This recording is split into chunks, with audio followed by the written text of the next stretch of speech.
Adam's garden.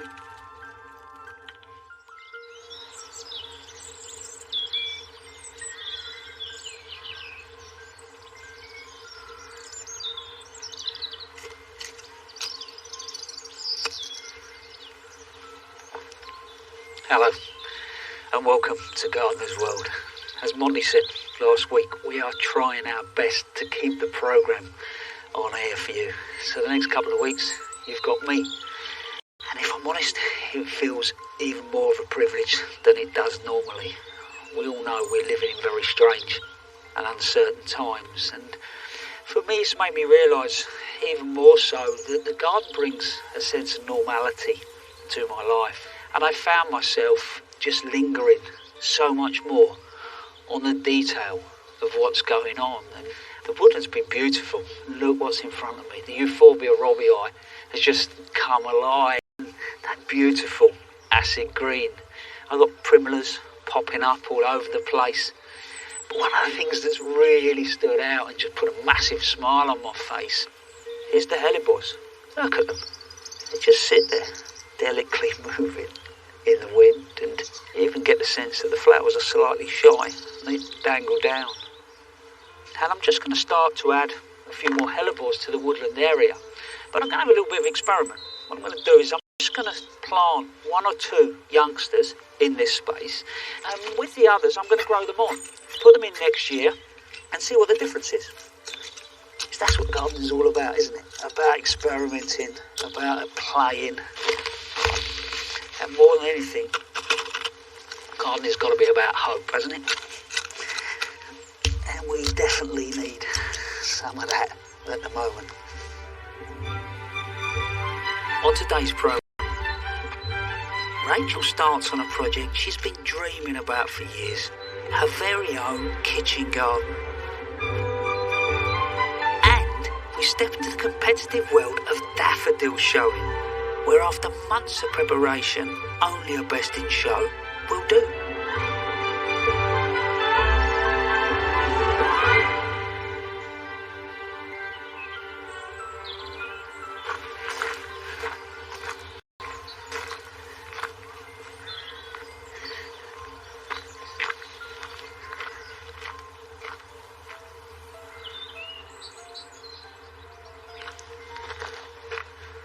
It's that time of year. Plants are actually starting to come out of the ground, and you've got a little bit of sun on your face. And I've been busy the last few days just mulching these beds, and I start mulching, say, September time, and just work my way through the winter. But about back end of November, I walked out here on a Saturday morning, and it was as if the tide had come in from the east coast. This part of the garden was virtually underwater for 3 months. But that said, it's nothing compared to what some people have had to deal with. And my heart really does go out to them, especially with what's happening now.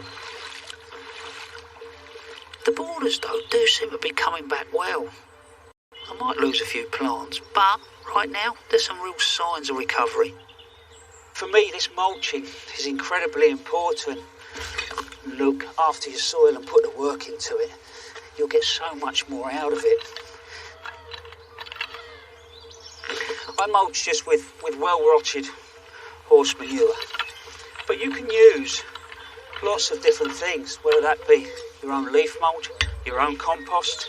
I tend to put a good couple of inches on. And I do understand that it can be a costly exercise. But even if you can't do every year, do every other year or every third year, I promise you that your plants will really benefit. So we mulch through. Also, you might see these little strange canes all around my garden. They are there for a reason, I promise you. They're to remind me that I need to do certain things. Maybe I'm getting to that age where I sort of have these really good ideas all the way through the winter months, and then I walk out the garden in spring and go, right, what was it I was going to do? But these ones are to remind me that I didn't like where these grasses were last year, so I want to move them. Great time of year if you want to move any of the grasses in your garden. Really good time. They prefer to be moved just as there's some warmth in the soil and they're starting to grow away.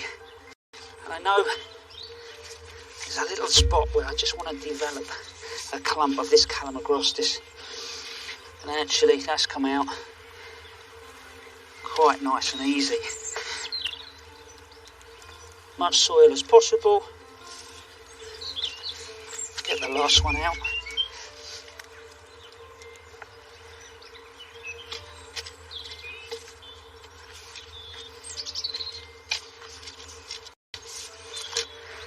There you go, that's that. Funny, isn't it? You know someone for an awful long time. You even build a garden next to them at the Chelsea Flower Show, but you don't know that they've been carrying the same dream as you.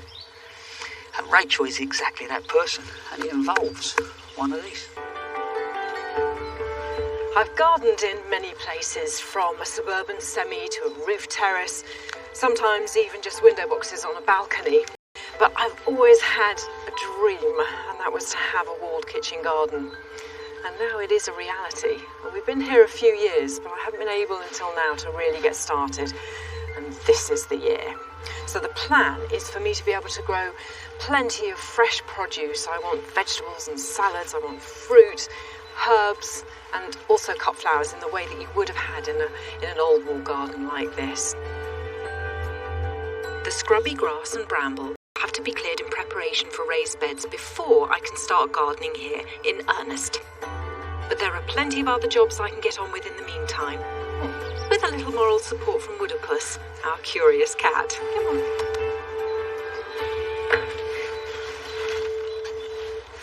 Given that I can't yet sow directly into the ground, I'm trying to think of all the things I can start growing just to give myself a head start. And this is a really good trick for sowing peas. Bits of guttering, these offcuts that I found. And I think I first heard about this tip from Jeff Hamilton. I think it was in one of his books, and I seem to remember reading it after I'd had a baby, which makes it a long time ago. Old tricks are the best ones. Right, so I'm just filling this piece with compost. I've just sort of blocked this bit off to stop the compost falling out with a bit of duct tape.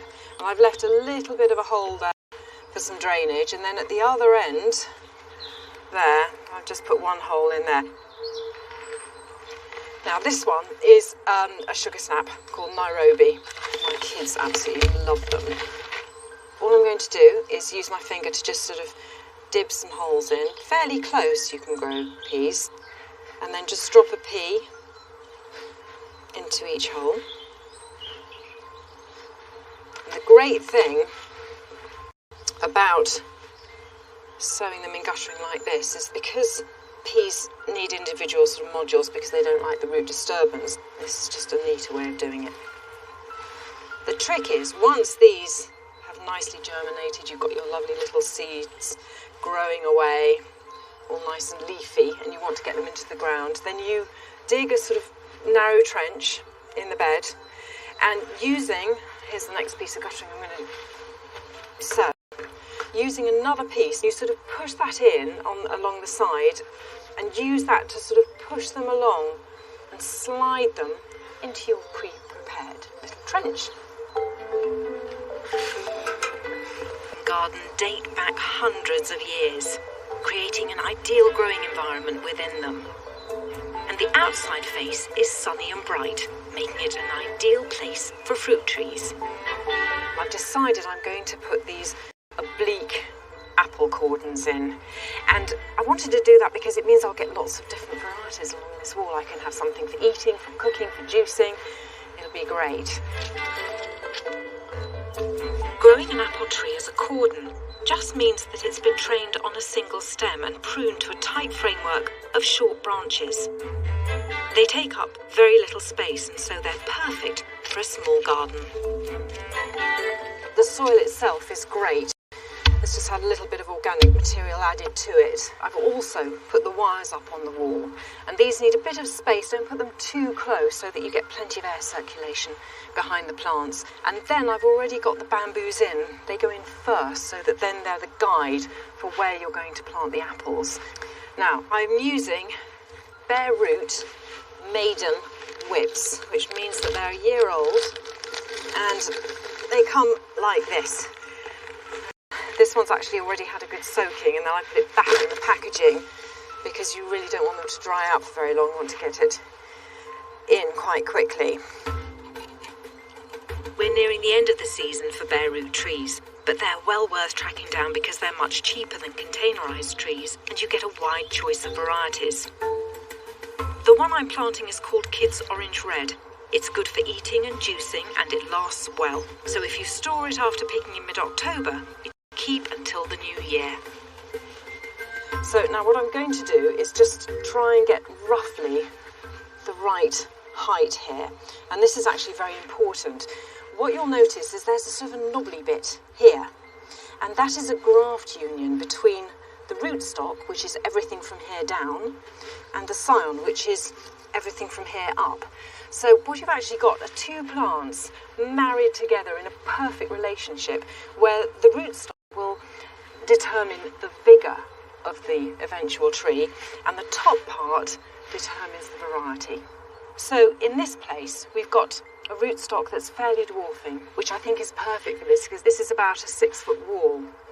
Very important that you don't bury the graft union, because what you don't want is for this part, the scion, to start sending out roots here, because then you're not getting the benefit of the rootstock.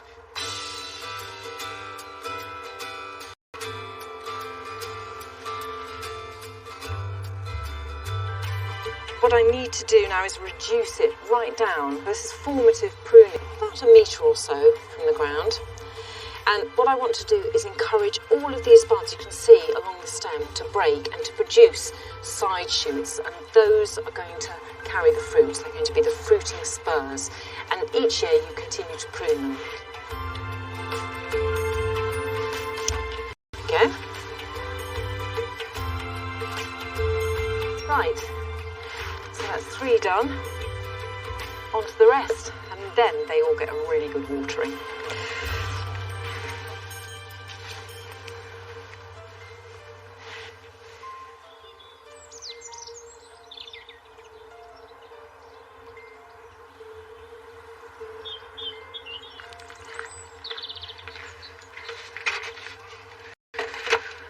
First of all, I want to wish Rachel all the luck in the world. I, for one, know what it's like to take on an old wall garden and try and bring it back to life. I don't know if you called it a reference to Jeff Hamilton, my old boss. Isn't it lovely that this far on that man is still influencing so many of us? But I think with everything that's going on, we might have a few new viewers. I know that I've got mates that had no interest in gardening whatsoever, that are out in their gardens now having a go, because I'm getting lots of funny texts about Frosty, how do I grow this? Frosty, how do I grow that? So I just thought it'd be an idea to go back to basics and look at veg growing. So what I've done is I've looked for a few containers that we just had kicking around, and all I'm going to do is sow some bits and pieces that are quite quick result-wise, but you could start off on a windowsill and then you could move out to the patio and just enjoy in the kitchen. So I found this old aluminium container which was left over from Christmas. I'm just making a few holes in the bottom of this. That means that any water that I put on top couldn't drain through. Now what I'm going to do is fill with compost. And what I've done is I've done a soil and compost mix. But that said, if you can't get out and you can't get your hands on any compost, just some soil from the garden. Hello, mate. Hello. Did you think that was dinner or something? It's not, mate. It's compost.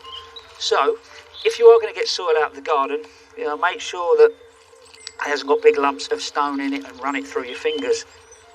So we fill that up. What I'm going to do is just roughly level across the top.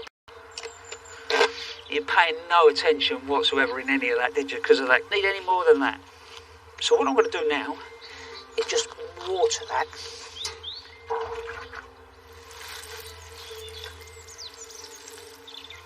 If I do it now, I don't need to water it at the end. That means the seeds are not going to be washed everywhere. And what I'm going to sow is wild rocket. Wild rocket is great because it comes again. And so what I mean by that is you'll sow it, it will come up, you can cut it and it will keep growing. But any of your quick growing crops like your salads will work well in a shallow tray. And I'm just going to generally sprinkle it. If you use garden soil, it's very likely that weed seedlings will emerge. So it's worth then sowing in rows so it's easy to tell the difference between the weeds and the seedlings. The next thing to do is to take some more of your soil or your compost, and what I do is I cover it with about a centimetre of compost, but I'm rubbing it between my hands so that I make sure that it's quite fine. One thing to remember if you do rocket rather than a salad is rocket does have a tendency to bolt. What I mean by that is that as the weather gets warm it can go to seed very quickly. So once it's germinated, what I'll do is I'll keep it in a shady space and then it won't bolt so quickly. And I reckon that could keep our family going for the best part of the summer. So that's that done.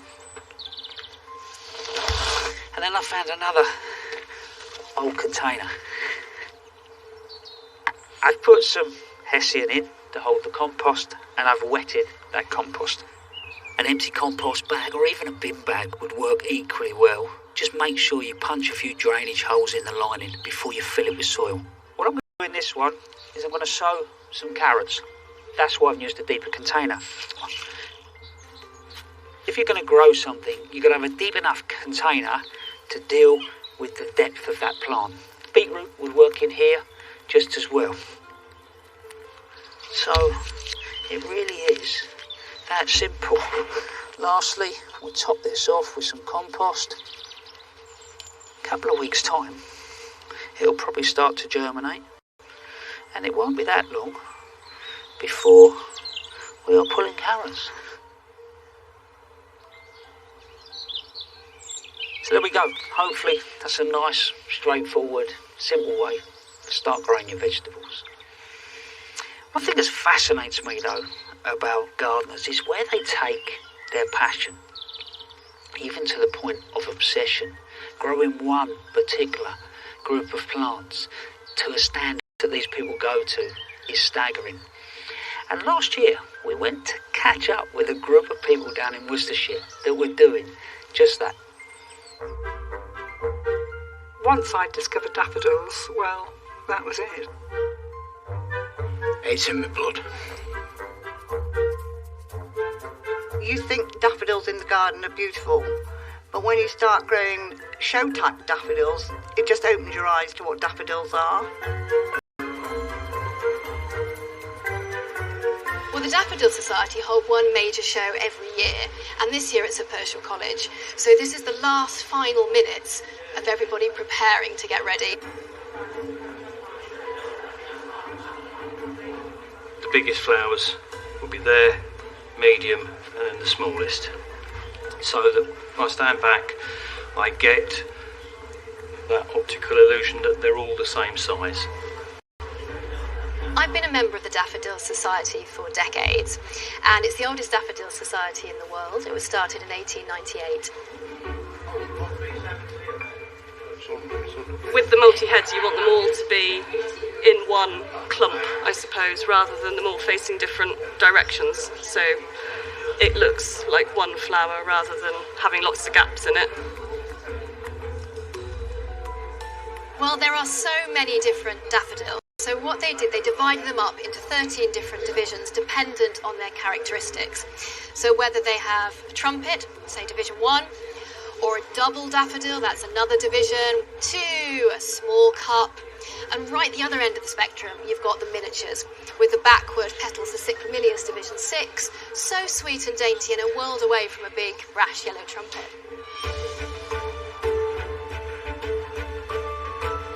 This one's having some cup treatment at the moment, so the cups have to be nice and round, so they've got cotton wool stuffed up them at the minute. As long as he remembers to take the cotton wool out before it's judged, we're all good. What we're aiming for is to get the head up. We do something called clocking. When the actual flower opens, it may be off-centre like that. So you have to clock it just to try and get that top petal at 12 o'clock. So what we do, brush, wet the end and carefully take the pollen out. Well, Cyclaminius has to point downwards, so in the heat of the room they start to come up, so if I tie it down it'll stay down, and the perianths have to sweep backwards, so that helps them sweep backwards as well. So it's This is Division 8, it's Tazetta. It's notorious for having lots of florets on the stem. I think this one's got about 14 or 15, but you can see them with sort of 20, 22, 24 heads. And it's true to its name, it's an avalanche, and it's an avalanche of colour off the stem. So the variety is called Crowndale. It's what we call a Division 4, which is a double daffodil. This is probably one of the best Division 4s that's ever been bred, partly because it's neat and it has colour. It's called Clive Bostles, and it's a one white yellow. It's the best of the lot, and it's got a nice slender cut that flares at the end, and it's bright yellow. And there's not many bright yellows about. This is Fairy Chimes. It's a Division 5 Triandrous daffodil. One of the really nice things about this is that it's got a lovely scent. It's one of my favourite daffodils.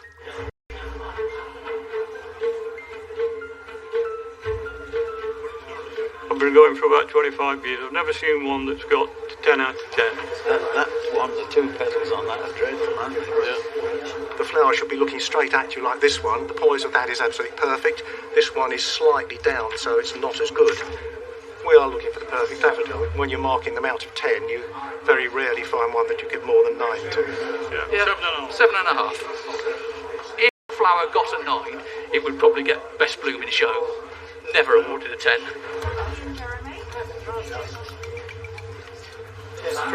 Yes. Well, this is really top secret. In this room, judges at the moment have brought in 60 of the best blooms from out in the main show into this room for the top judges to decide which one will be the best bloom in show. We don't know. No, that can go. We come down to just the 3. This is the presentation of all the trophies and the prizes. So it's really good to see all the culmination of everyone's hard work. Really exciting. Bloom in the show. Whoa! 1, 2 each. All being won by Ken Harris.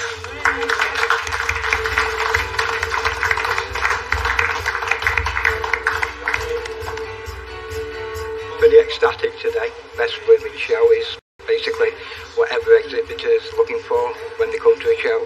I'm pretty pleased, yeah. It got 8 out of 10.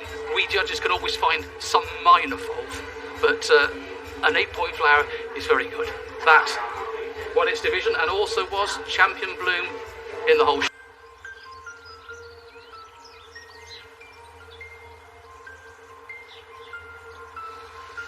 Just look at them, my daffodils, and thinking they're not exactly award-winning. But in my defence, these only went in back end of September, October last year, and just looking at them, feeling reasonably happy with the groups. I feel that the balance is right. And they're wild daffodils, so they're smaller by nature, but they'll seed around and start to do their own thing.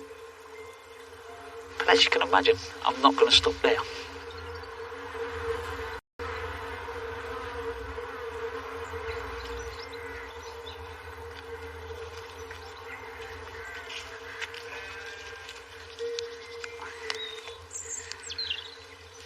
As I said, I'm quite happy now with the spring colour. Then the wildflowers start to come alive, but I want to add some little jewels, pockets of colour that just pop up through the space. What I'm going to add is some alliums. This is an allium called Violet Beauty. Lovely domed head with a flat bottom to it. But the reason I'm using it is it's scented. Very soft, mild scent, but it is scented, so it makes it quite unusual.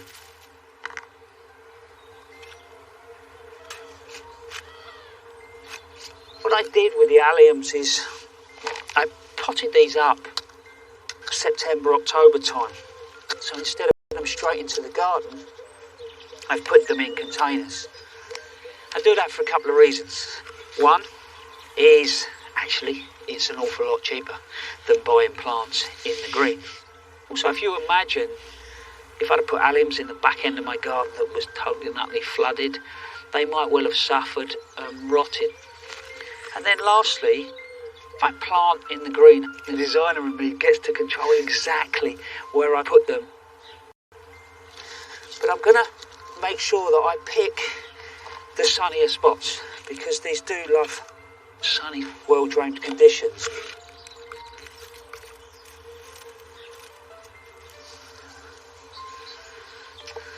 There you go. That's that job done. Here's some more for your weekend.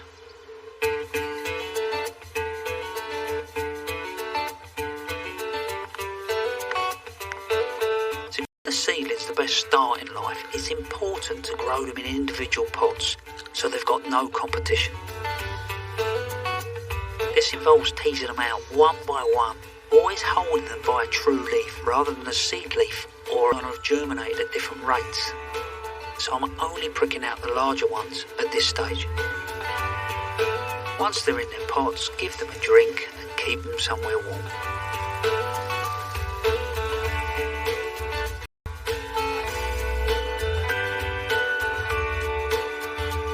The time has come to check my rhubarb. A few weeks back I covered one of my plants with this terracotta falsa to help exclude the light and stimulate growth. He's now ready to harvest. The pale pink stalks are tender and sweet, ready for the perfect crumble. April is a good time to reseed any bare patches in your lawn. Break up the surface with a fork or rake, then weigh out the correct amount of seed, following the instructions on the packet. Scatter thinly over the soil and then gently rake in. Water in if no rain is forecast. And if the birds are likely to be a problem, cover with a fleece or a fine mesh until you start to see the signs of new growth.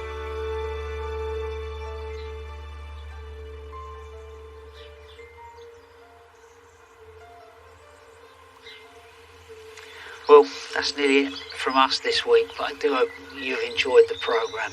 For me, I can still feel that sun on my back. I've had my hands in the soil, the birds are singing, and it's all felt incredibly therapeutic.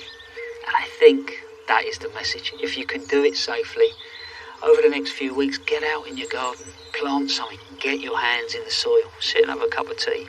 I'm sure that it'll do you the power of good. Anyway, look after yourselves. See you next week. Adam is back on Good Friday for more invaluable tips. New varieties of tomatoes, preparing a seed bed, it's all in Gardeners. The Veg Growers Almanac book, that's available now. Breathtaking art in a monastery after food and drink with a nun and lots of challenges for the celebs. Pilgrimage, the road to Istanbul, next.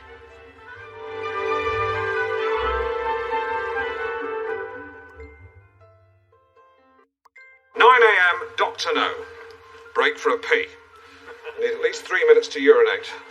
Seems to take forever these days. I never thought when I was in my 20s I'd have to push. Next.